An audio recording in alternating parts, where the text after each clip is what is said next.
Hello, it's me, Sucha Kumar here, and I'm diving into one of those juicy topics, and it's within relationships, but specifically being friends with someone of the opposite sex while being in a relationship. And I'm referring to straight relationships in this conversation. That's what I can speak from my experience. Within this conversation, I did open up this question to my Instagram community, which was really amazing, the feedback and reflections people shared. So I am going to be speaking on some of that, but here are just some of the different things that people shared. I'll leave these up here for a while I talk about kind of like my background and context in case you want to see other people's reflections and answers on this topic. You could probably screenshot it and save it so you can actually read through it, because it'll probably be a lot to read through just in this conversation. But I want to start off by just giving some context on why this has been kind of a dilemma or an ongoing discovery process throughout my life. And to be honest, I think it'll be something I continue to discover, what feels right to me, what feels right in the partnership I'm in. But growing up, I would say I had a lot of sister wounds. I didn't really feel like I had some core amazing girlfriends until the recent few years, and I'm 26 right now for reference. So even within high school, I feel like even though I didn't really have a boyfriend until I was 17 turning 18, I had a lot of male friends. I also worked in an environment in technology, engineering, where I was used to working with a lot of men around me. And so I was comfortable with that, but I really leaned into the tomboy, like I'm just one of the bros vibe.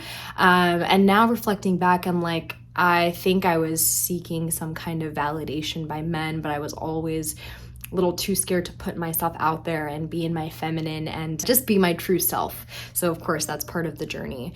But yeah, I had a lot of male friends, and I remember even while having male friends in high school, it was like I always probably had a crush on maybe one of the male friends' friends, and so being friends with them was like a way I could kind of like have an in, but then, you know, I would still just kind of silently be crushing. It wasn't something where I could just like open myself up to that, because I was again always trying to be one of the bros and I didn't want to come across as a certain way.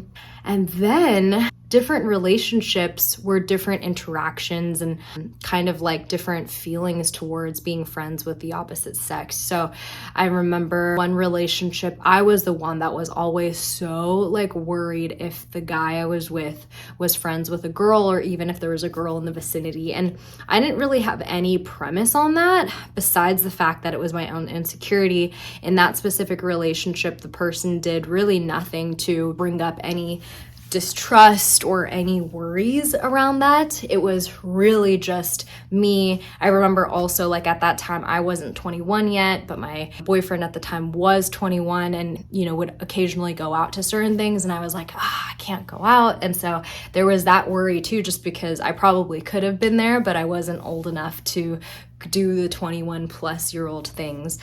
I remember another relationship where the guy I was with was super adamant about this girl best friend he had. He would always refer to her and say, "This is my best friend." And honestly, like, I'm sure nothing happened. Like the girl was always dating other people as well.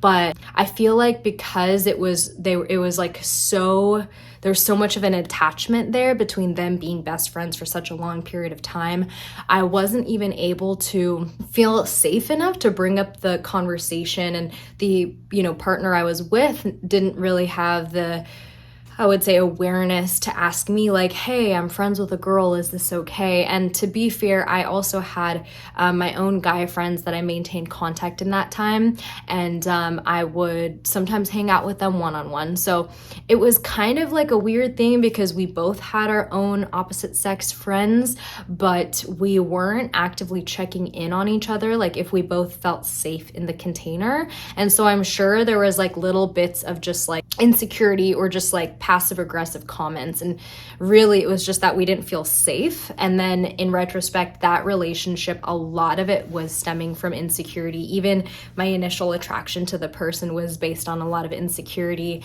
and vice versa. So that's something, again, to look back and be like, wow, the opposite gender friendships were probably not based on a healthy foundation there.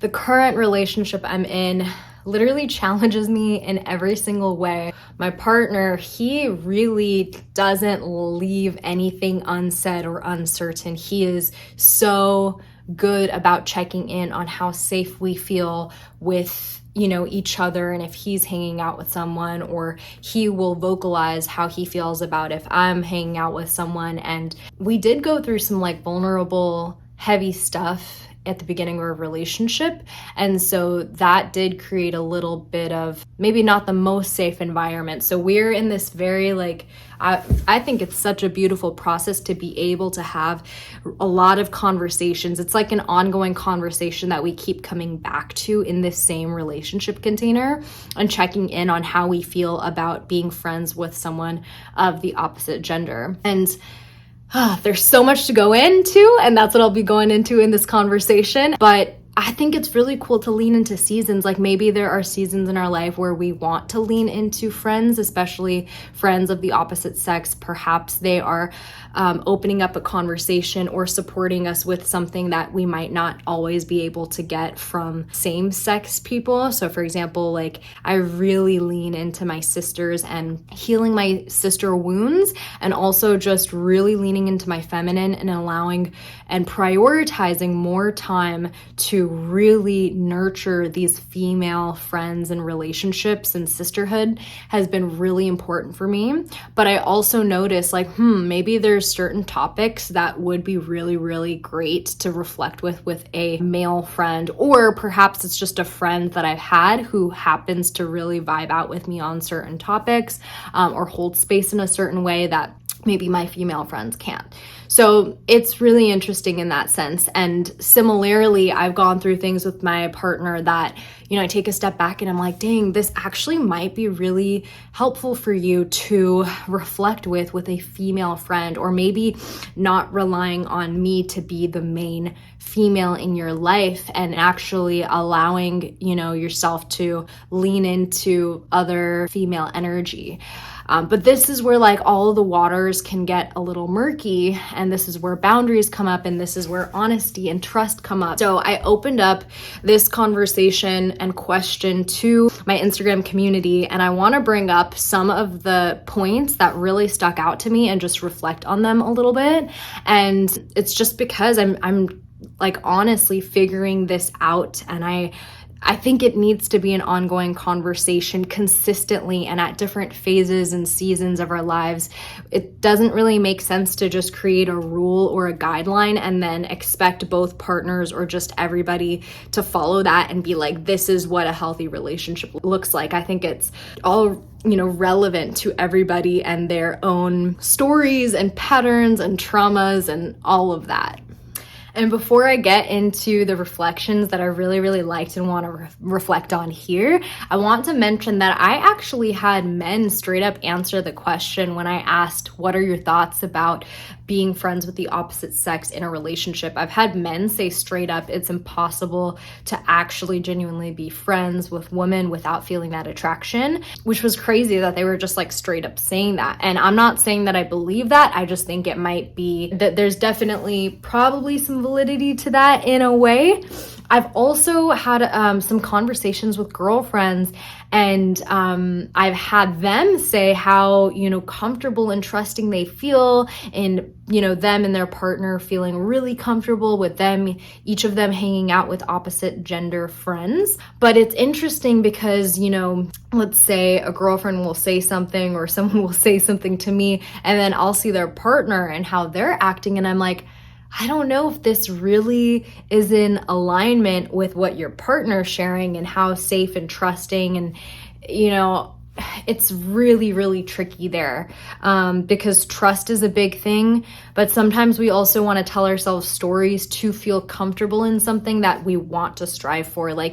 I'm sure a lot of us would be like, oh, yes, the most healthy relationship is when both people feel really safe with hanging out with people of the opposite sex. I trust my partner trusts me, we trust all of the people and the parties involved in all of the friendships. And that would be like the perfect world. And I'm not saying that's not attainable by any means, but it is a challenge, and it takes a lot of work. Sometimes we want to like, hone into that story so much. So we keep, kind of like, we keep reassuring ourselves, this is possible, this is how it is. And then it kind of becomes a little bit of a lie to ourselves, or we're not actually, I'm not saying to not trust your partner. I'm just saying that I've just seen things not aligned within a partnership. So that's why I think this conversation is so important. Okay, so the first point I'm going to dive into that someone shared on Instagram was really having the self-awareness to know if you are seeking without as in outside of the relationship to feed into an insecurity you might have.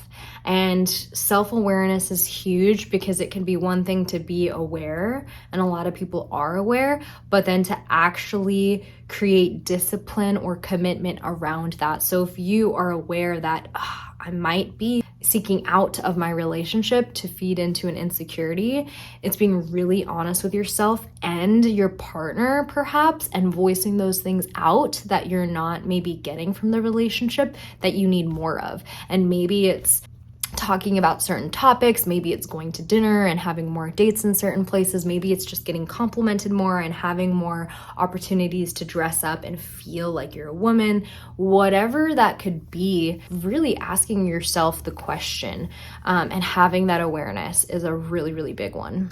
Okay, this one was very intriguing to me and super real and amazing. And it was basically saying that it is really normal and actually wired into our brains to feel attraction towards someone. But the point where you're actually feeding into the attraction or going past a boundary or acting upon it is where it gets really dangerous. So my understanding of what this person was sharing was basically like, you could be friends with people of the opposite sex. You might even find them a little bit attractive or good looking, or, they have a good character. Obviously, that's why you would even want to have friends. Like, I assume that most of us admire our friends and like some traits about them. But if you are letting yourself get attached or obsessive about that, that's really dangerous. And then addressing the primal brain. So our primal brain is always looking for the best option for us and best option for survival. And I feel like this is for men and women. A male his primal brain might seek a lot of sexual variety. And so that's something he has to be super honest with himself and come back to in terms of commitment, so that he is committed to his partner at the end of the day. So let's say he has friends that are females, and even if he's like, okay, she's really attractive, or she's really hot, or she has an amazing nurturing personality or super feminine, it's not letting his mind get obsessed with that thought, and remembering where his commitment lies, where he's putting more of his energy into and exploring depth with his committed relationship union partner. And then for a woman, it's not so much sexual variety, but rather it's kind of like, who can provide for me the best? Like, in terms of survival, if we're talking about survival of the fittest, it's like, how can we procreate the most? And even if you don't want to have kids, I'm not saying you want to have kids with your friends, but this is just how our brain is wired. So for women, that can look like, okay, like the mind can sometimes get to comparing. Maybe this person, makes me feel more of like a woman. Maybe this person makes a little bit more than my partner. Maybe this person is more physically fit than my partner. Like, all of these things can be really quiet and subconsciously come up for us.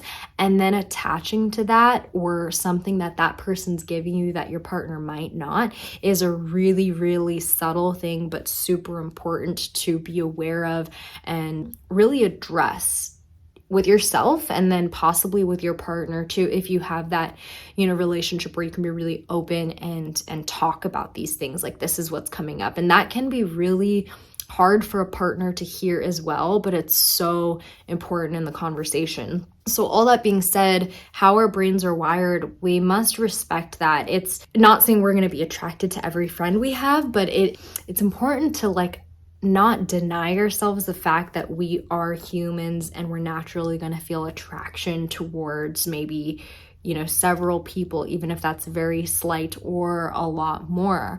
But really noticing, what's that point where it goes over the line? And it's just mentally. I don't even mean like physically cheating or anything. I just mean like, in order to really be friends with someone of the opposite sex, you have to create that clear boundary within yourself, and the other person, your friend, has to create that boundary within themselves too. You're both kind of committing to like, we are kind of turning off this part of us that is going to like feed into anything that's more in the attraction realm, and we are really pouring this into a friendship that we want to cultivate. Okay, I found this one pretty interesting. It was basically saying, like, a woman was sharing that, our time is precious. And she was saying she prioritizes time with her relationship and more of her girlfriends rather than her guy friends. And I was thinking about this a lot because, like, I don't like saying I'm busy, but I do have, my time is really precious. And so if I had to choose, I do want to pour a lot into my sisterhood, my girlfriends. Aside from relationship, I feel like I prioritize relationship time the most, but because we can't get all of our needs met from relationship, and sometimes I feel like those sister bonds, those brother bonds are really important. That's just something I'm not going to be able to get in my relationship. So my first thing, like every week or every month, I really try to get some great like female sisterhood bonding time. But I know that if, let's say, just an example, if I have time to do like one friend get together a week or two, if I'm already prioritizing at least most of that time towards my girlfriends, that is going to be hard to start prioritizing and bringing male friends into the mix. So that's a tricky one, because that's where I think it's like checking ourselves, and it's like, what are we really getting from this opposite sex friendship?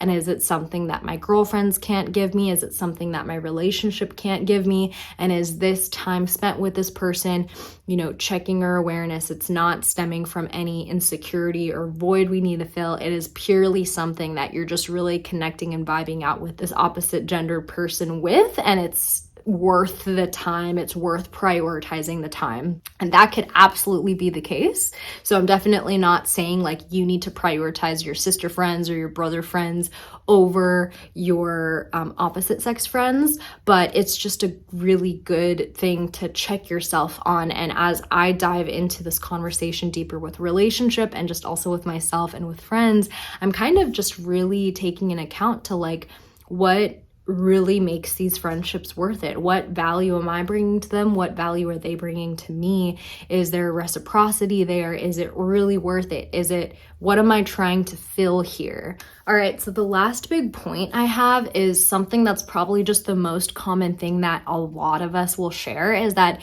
we simply just don't want a relationship to feel like it has rules or guidelines. The second we have rules, even if both people are agreeing with them, but if it feels like a rule and we're not given those safe check-ins, then we're gonna not feel like we're so free in the relationship. And freedom and liberation is such a big thing that we constantly want to really feel. And the second you don't feel that freedom, I feel like that's the same reason why people feel like when you're married, your life is over, because they assume that it is no more freedom. And when you can feel so free in your relationship, then these things won't feel like a rule. It'll feel like, oh, this just really feels like a good thing that my partner and I are leaning into during this season of life.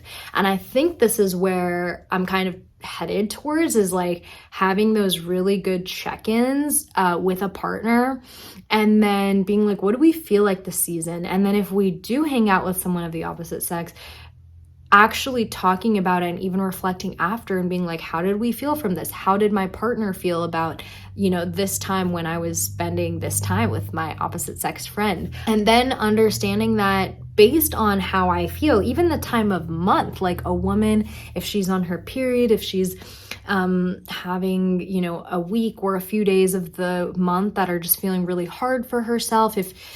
I heard this example and it was really great, so I'll share it.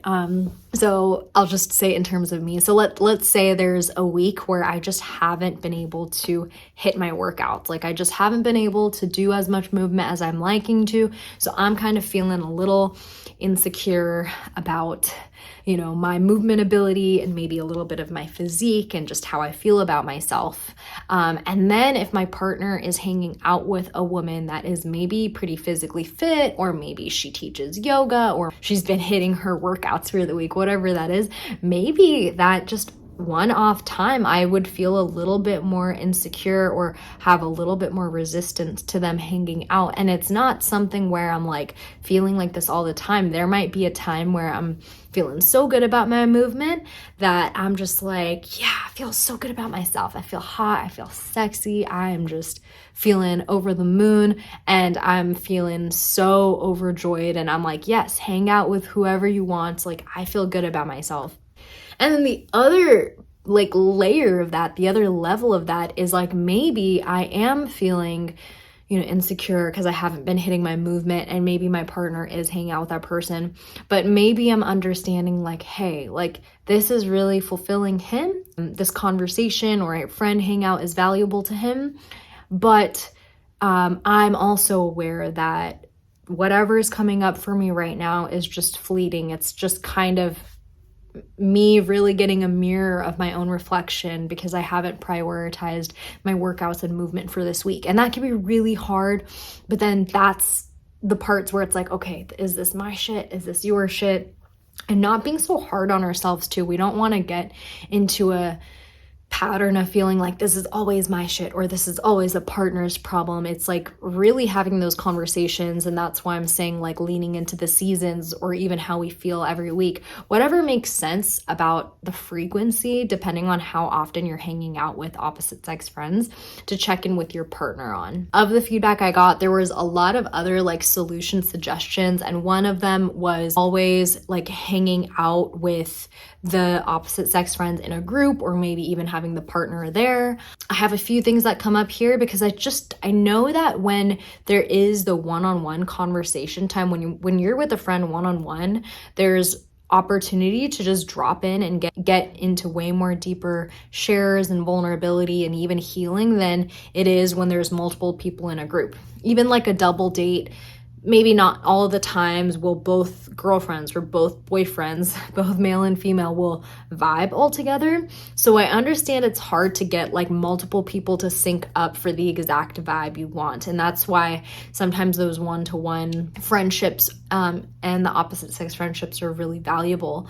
But then that's where the boundaries come in. So one thing I've talked about with my partner and that a few people have shared was like, what does that look like? Are you going over to each other's houses when you're hanging out? For many people, and this is something we've talked about, like a house can be a very like vulnerable, intimate setting. And so sometimes like going to a more public place, catching up with each other over coffee or cacao or tea can be a little bit more safer and still allow for that intimate conversation. And when I say intimate, I mean like just more vulnerable shares and healing friendship conversations. But then the intimacy created at home is a different kind of intimacy, and that's something that could be more protected around like keeping that space for your partner. So that's one suggestion around that.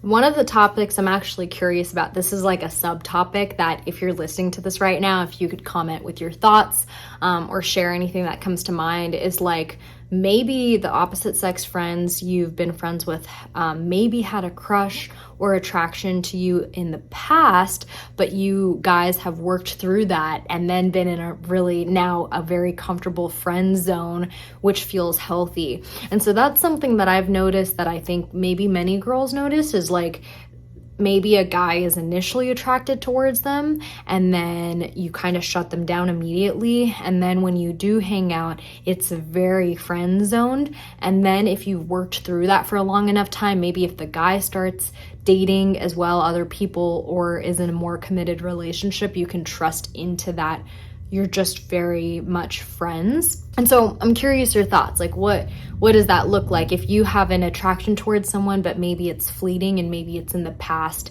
Is that feeling like a good thing you can overcome? I know for some kind of attractions, it's always lingering a bit, but then I also feel like there's some types of attractions are just kind of like a little bit fleeting. Like maybe I could have dated this person, but it didn't work out. It wasn't the right time, but they are just a really awesome person. So it feels like I want to maintain friendship with them.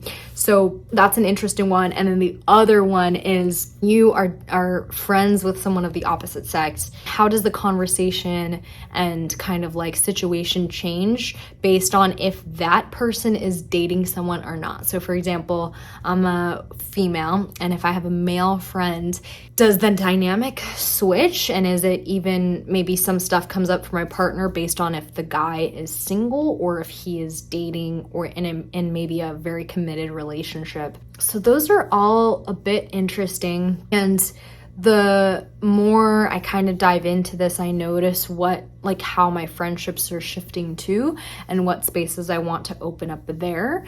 And I'm also pretty new to starting to dive into more of the double date settings and kind of seeing what that looks like to bring in other people into the mix while I'm still with partner. Is there opportunity to dive into those deep conversations? There's a lot of variations here. I feel like it takes a lot of consistent communication. I want to end this video with a theme and topic that my partner actually brought up that I think has been really beautiful, and I've been really understanding this topic more and more.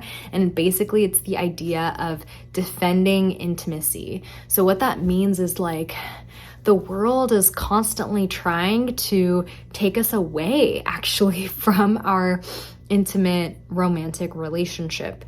And I know that sounds kind of dark or negative, but it is a little bit true in the sense that whether you're working, your employer is always going to probably want you to work more, which is a version of pulling you away from your relationship.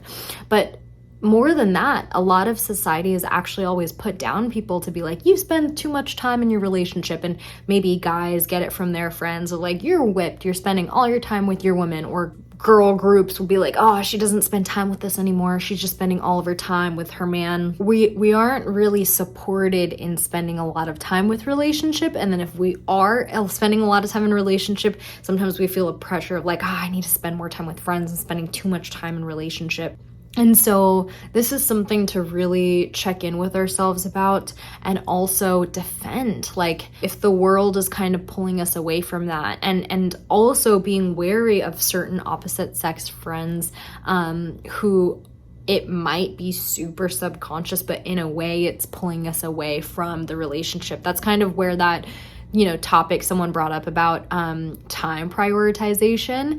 Can you defend intimacy by making sure you're pouring the most amount of time in relationship or committing the most to relationship? And how are those boundaries? How are you kind of navigating any attraction that you feel and kind of disciplining yourself? But I don't want discipline to come across as a rule or harsh.